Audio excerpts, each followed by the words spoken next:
katsotus. Voitto olla kyllä.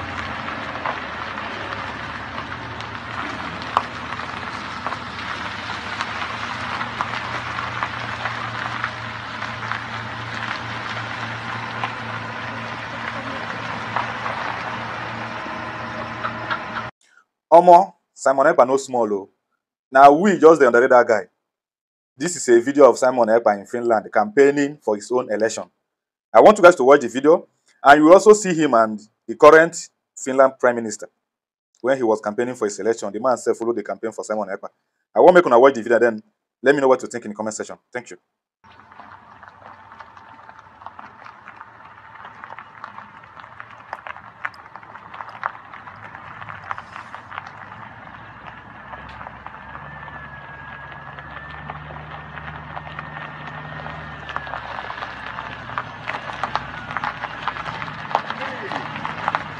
Auto katsotus. Voitto olla kyllä.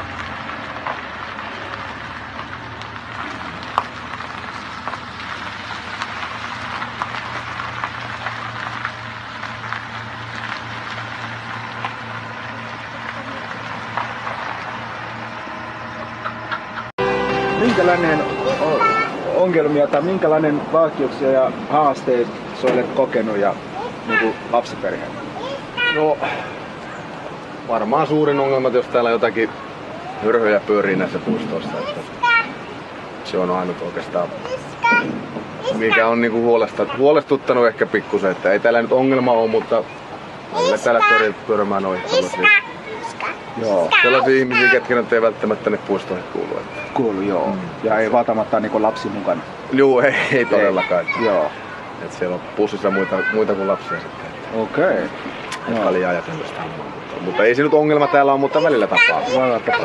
Joo. Millä tavalla voidaan niinku puututtaa? No ei siinä muuta kuin ukot pois täältä. Et jos ei täällä olla niinku leikkimässä, niin ei tänne. Se, että kyllä täällä muutkin voi istua, mutta sit jos rypätään ja relestään, niin se ei oikein kuulu tällaiseen. Joo. Tää oikeasti liittyhän niinku turvallisuuslahti. No joo, siihen kyllä oikeastaan. Joo. Turvallisuuslahti. Kyllä. Okei. Ja niin onko itse asiassa esimerkiksi tapahtunut sulle tai... No ei, siis oon mä joskus täällä nähnyt ja sillä lailla vähän ärsyttää, jos täällä huuetaan ja örvelletään, mutta ei se nyt, meitä nyt ole vielä haitannut, että poika on niin pieni, että häntä nyt ei vielä semmoista kyllä kiinnostakaan. Joo. Ei se, mä en oo kokenut ongelmat, mutta joskus törmää. Niin kyllä, joo. Huolestuttaa. No joo. Ehkä enemmän naispuolisille sitten, että ne saattaa kokea niin. Okei. Aivan. Ja sitten otetaan tämä myös. Ja mitäs niin mieltä olet koulun lopettaminen ja näitä?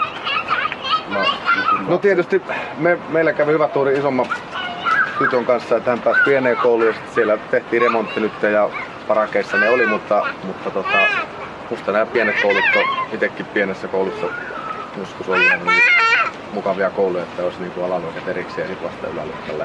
Okei. Et mä oon pienempien koulujen kannalla enemmän kuin näiden isojen. Joo. Eli olet sitä mieltä, että koulu niinku on eri paikoissa? Joo. Sillä lailla alakoulu omassa ja yläkoulu omassa. Joo.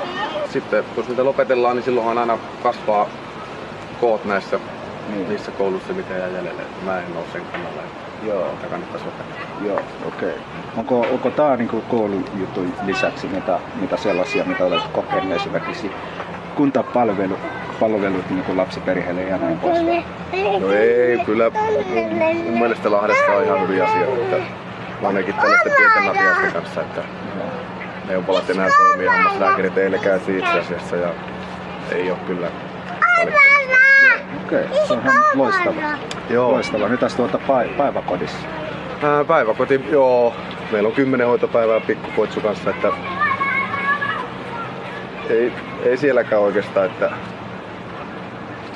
mä en ole nähnyt ongelmia, että meillä on mennyt aika hyvin. Luuletko, että esimerkiksi olisi hyvä, jos 4 lapsi per henkilö per hoitaja esimerkiksi jotain? No joo, ehkä se tietysti, että oho, no niin, tuu vaan tän.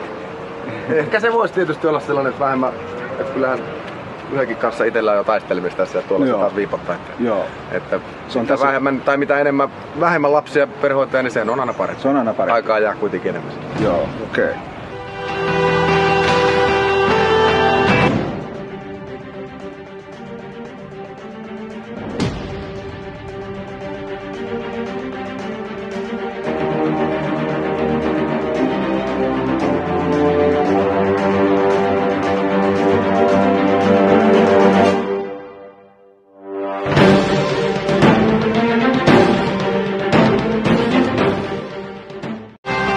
Ajattelette, että jos siellä nyt, sinne nyt laitetaan muutama laitteet, ihan niin kuin kuntokesälaitteet, niin kuin muuhin niin kuin maassa esimerkiksi, rupeako itse kautamaan enemmän? Totta kai.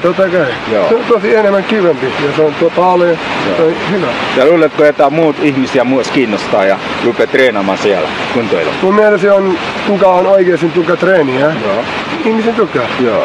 Kuka ei tuka yritä oppia. Joo. Yritetään mennä eteenpäin. Joo, ja se on varmaan oppi, kun ne näkee muut ihmisiä tekee ja ei tarvitse maksaa mitään. Ja, niin. Totta kai. Jos on esimerkiksi Helsingissä on ulkotreeni. Joo. Siellä on joku pihalla on eri treeni. Ei tarvitse mennä kuntosaliin. Siellä on ulkona erilaisia treenipaikkoja, kuntosalia ja kaikki on. Ihmisen enemmän pystyy tekemään treeniä. Joo, ja sellainen sinä toivo Moiseen Lahdessa? Toivon tosi paljon toivoa. Okei. Mä olen just muutin Helsingissä. Helsinki on tosi paljon ulkona treeniä, mikä ihmisen harrastaa tosi paljon. Joo. Mä tosi toivon Lahdessa on. Onko hyvä, jos laitetaan lisää tällaisia asioita, näitä kuntoilulaitteet, jota myös tarkoitus on se, että koska mä tiedän, että olet monta vuotta jo tehnyt tätä hommaa täällä, niin että jos ihmiset tulee tänne enemmän, joka tuosi ihmiset enemmän tänne tekemään liikuntaa. Joo.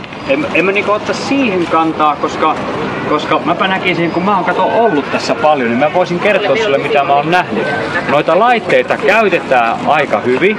Täällä käy kaiken ikäisiä siinä vähän. Sieltä ehkä vähän puuttuu, niin kuin monessa muussa maassa on rannalla oikeasti sellaisia, että siellä pääsee niin kunnon kuntoilijatkin vähän tekee.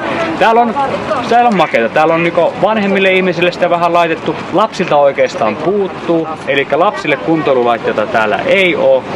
Suppailu osuu tähän valtavan hyvin. Mehän järjestetään tässä urheiluseuroille ja koululiikuntaa. Ja kyllä mun mielestä nimenomaan tää Pikkuvesku olisi liikuntaan, kuntoiluun upea paikka. Mä oon nähnyt tässä jo viimeisen 3 vuoden aikana, niin mä oon nähnyt täällä kuitenkin niin kuin tuhansia liikkuvia lahtelaisia. Että kyllä tää on niin iso keskus kuntoiluun. Ehdottomasti iso peukku, pitäisi saada vielä parempia laitteita. Ollaan samaa mieltä, Kyllä. ihan täysin 100% samaa mieltä. Ja tämän takia me yritetään saada sellainen niin kuin aineita, että faktat pöydään. Niin, Ja sen takia me yritetään nyt sellaisia etsiä uusi tapa ratkaisia näitä meidän niin ongelmia, kehittää lahtia ja näin poispäin. Tässä nyt ensinnäkin, niin tässä on jo valmiiksi. Harrastajat on jo täällä. Potee hieman sitä, että ei ole niin hyviä harrastevälineitä. Ei puhuta mistään 400 000 euron liukuradasta tonne suksille, vaan puhutaan oikeasti pienistä rahoista. Mä luulen, että 50 000 tehdään valtavasti tällaisen paikkaan, joka ennaltaehkäisee kaikkea niin syrjäytymistä. Joo. Tekijöitä täällä jo paljon on. Erittäin hyvä paikka olisi kyllä tehdä tänne. Joo. Ei ehkä liikaakaan, koska tänne pitää jäädä vähän semmonen luonnonläheinenkin. Kyllä. Minä olen samaa mieltä, täysin samaa mieltä kuin sinä. Mä kerron sulle vielä, että tästä asia on sellaisia asioita, mitä mä olen nyt ajamassa eteenpäin. Että me laitetaan tähän Lahteen Pikkuveskun alue lisää treenilaitteet ja laitetaan ihmisiä liikumaan ja näin poispäin. Se on semmoinen asia, mitä mä oon nyt ajamassa. Minäkin toivon. No niin, ei muuta kuin hyvä kesä.